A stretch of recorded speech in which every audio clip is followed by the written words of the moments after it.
Hello, sparrows. We're on the bank of time. Do you remember in March and April, I came here once and read a story and it was all snowy, so it was frozen, and now it's lush and alive and warm from the sun. And it's the end of the day today, so the sun has been bathing this bank up to the edge of the trees all day, and releasing the smell of the thyme oil in these leaves. And the crickets are singing. Can you hear them?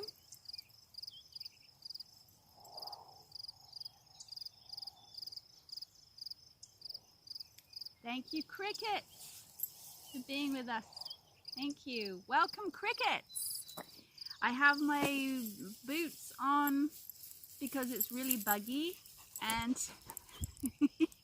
you just slob it on the camera, Django. It's really buggy, and there's lots of really ankle-biting bugs on the trail through to here because the grass is super long. So they're not too bad here, and there's a breeze coming across, so it's pretty good. And Django likes to eat them. He's really handy at that. And actually, they're bothering him a bit. So welcome to the calm reading episode in the nest. Okay, the children had just met Silky, the fairy, and they had eaten pop cakes that pop in their mouth, and they have honey that trickles down their throat. And she had advised the children not to go up the Faraway Tree because she says there might be dangerous places at the top, and you know that a bit of adventure is what children always like. So of course they are going to go up the tree to see which land is at the top. Should we go and find out?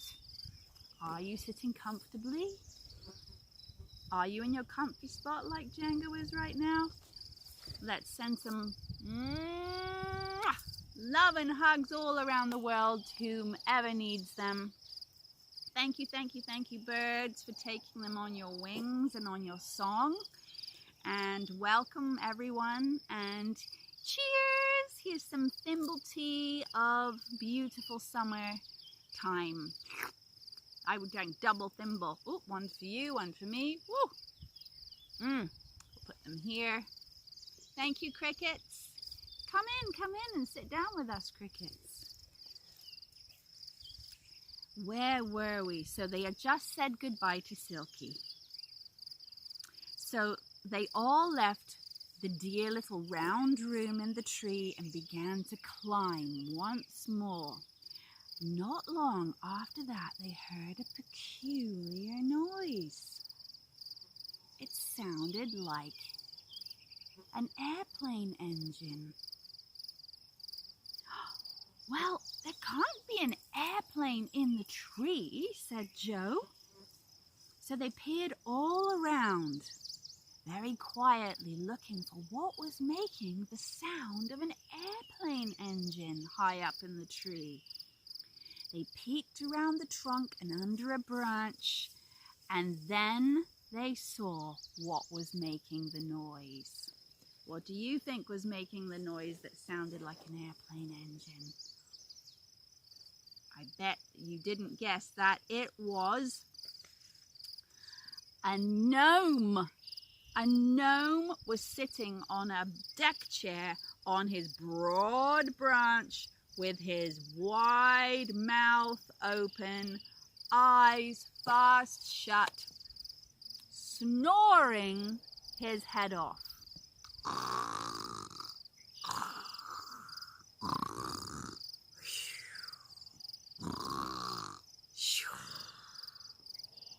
Does that sound like a gnome snoring or a plane engine? You give it a try. I think that's how I sound when I'm sleeping. It's Mr. What's-his-name, said Beth. what a noise he makes. Oh, mind we don't wake him up. Remember what Silky said? Silky said, Mr. What's-his-name is grumpier than the angry pixie if you wake him up. So quietly, let's go. But Joe was feeling mischievous and said, shall I put a cherry in his mouth and see what happens? Because by now the faraway tree was growing cherries, as well as the acorns and the horse chestnuts. So there was plenty of cherries all around them suddenly to pick.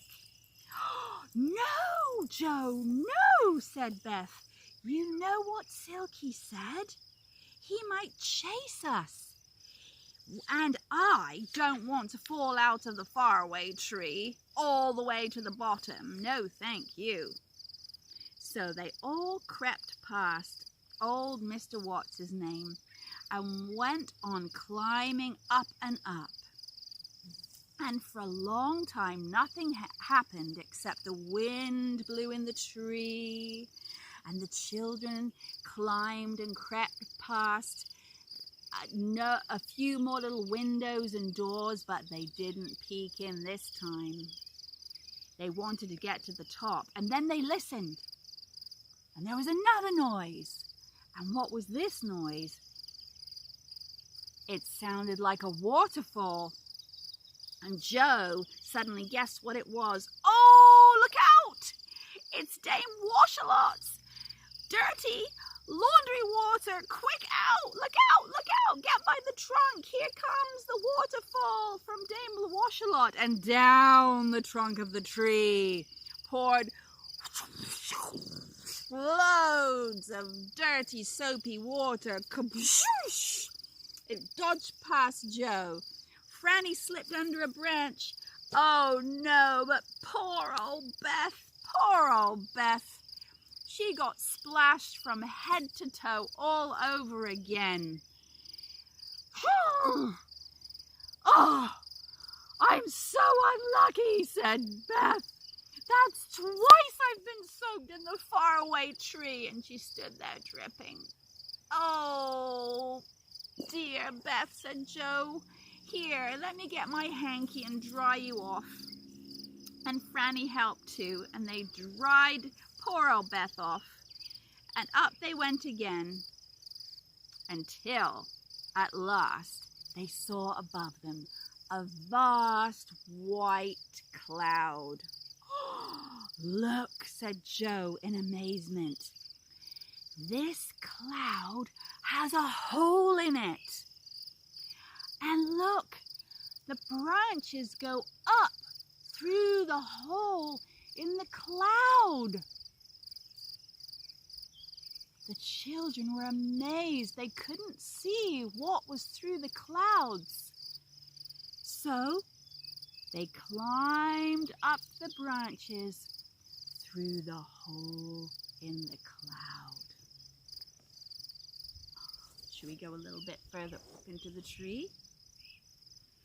So on a big, broad branch, slanted upwards at the top of the faraway tree, Joe pulled himself up, and then Franny, and then Beth. They climbed up, and through the white mist, they peered, and they couldn't see anything, just cloud.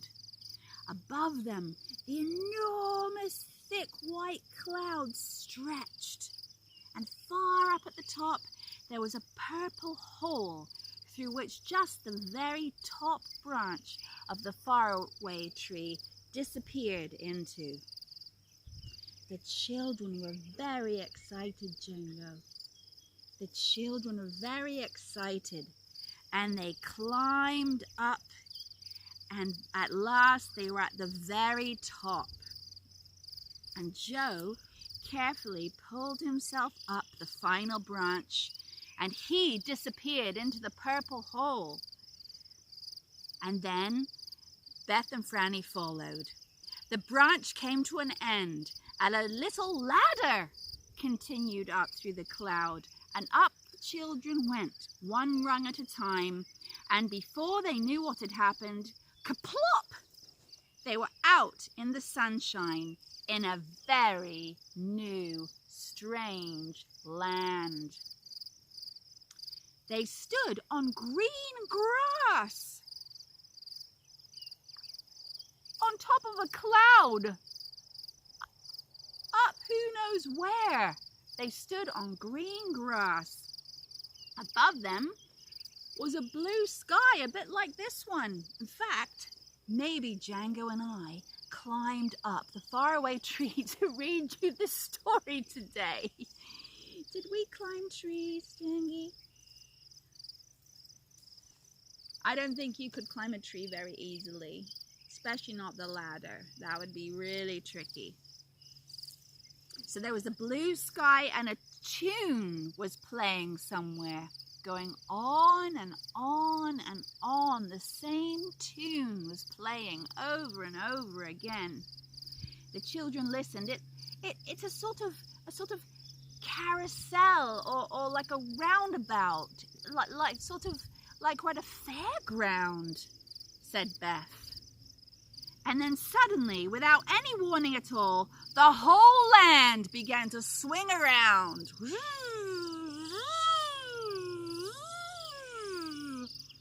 The children almost fell over.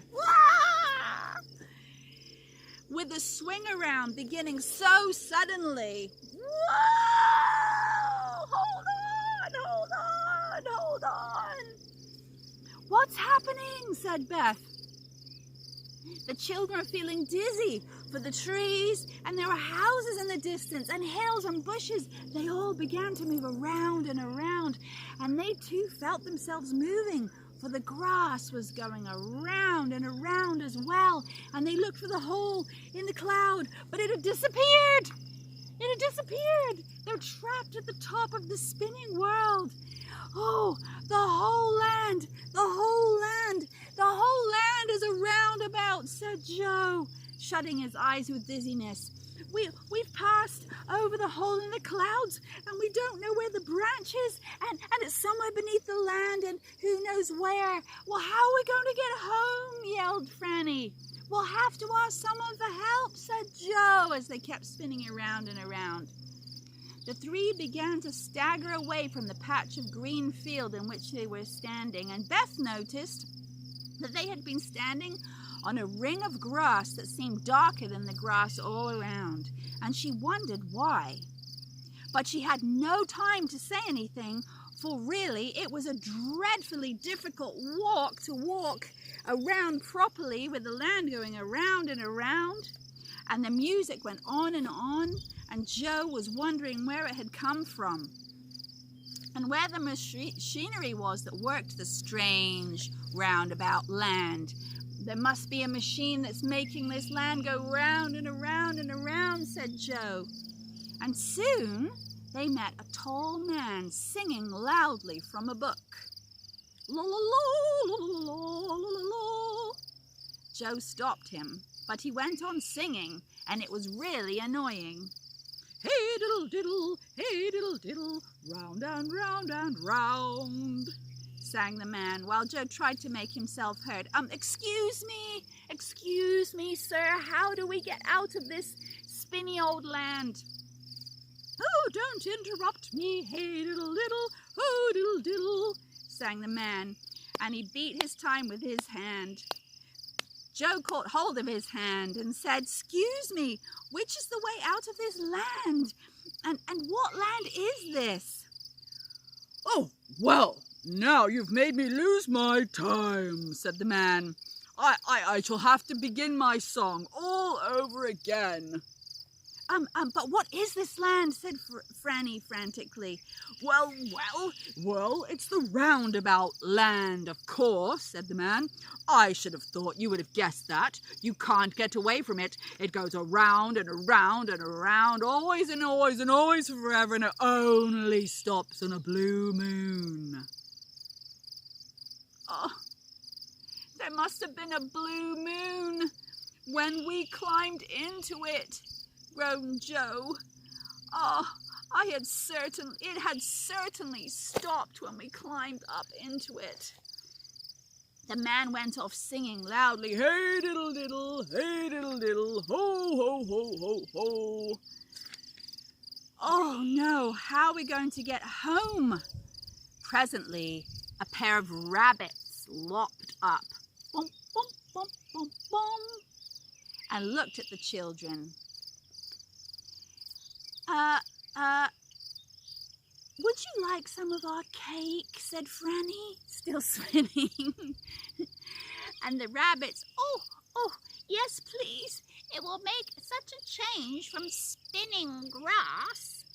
Thank you. Oh, where do you come from? We haven't seen you here before, and we thought we knew everybody here in Roundabout Land.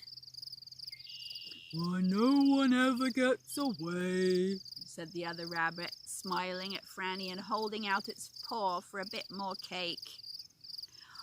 "Oh, well, we are new to it, for we only came about an hour ago up the Faraway Tree." What, said the rabbits, flopping their ears in amazement. You came up the Faraway Tree, said the rabbit. Oh, goodness gracious. Oh, you don't mean to say that the Faraway Tree is underneath the cloud right now, said the rabbit. "Oh, yes, it is," said Beth. But I expect as this land is swinging around and around and around, that the topmost branch might almost be anywhere underneath it, so there's no way of finding out. Oh, yes, there is, said the rabbits. Probably they did this. If we burrow down just a little bit and make a hole, we can see where the Faraway Tree is underneath. And we can wait for it to swing around again, and then we'll be able to jump down, because we want to get off this spinny old land too. Okay, of course. So, all of them jumped up and sped off. And Beth knew the way, and so did the rabbits, and soon they were back in the field where the ring of dark grass was, and there was no opening now, but the rabbits began to dig quickly, and soon they found the ladder that led the children up to the cloud in the first place, and they had made such a big hole that the children could see down it. Oh, quick, I'm trying to read fast. Down to the crowd that swirled below the Roundabout Land. Okay, wait for it. The roundabout music went on, and then suddenly it began to slow down. And one of the rabbits peered down in the hole and gave a shout. Okay. Poof. The land has stopped going round, and the Faraway Tree is nearby. The children peered through the hole. Okay, we're going to have to all jump at the same time. Okay, we're going to all jump for the ladder. Ready? 1, 2, 3.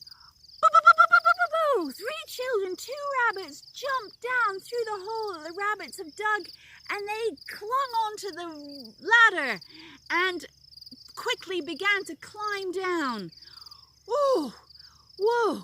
They were just on the rungs of the ladder when the big white cloud covered everything over, and the 5 of them clung onto the ladder with all their might as the big white cloud moved away, taking the spinny old Roundabout Land with them. Oh, and they all 5 started to giggle. The 3 children and the 2 rabbits giggled and hugged and held onto the ladder as best they could. Oh, my goodness. That was an adventure, they said. Let's all climb down and have tea with our new dear friend Silky. And that is what they did. So thank you for being with me on this bank of time and all of the evening bugs and the crickets. And I look forward to seeing you tomorrow. Goodbye. Big hugs. Bye.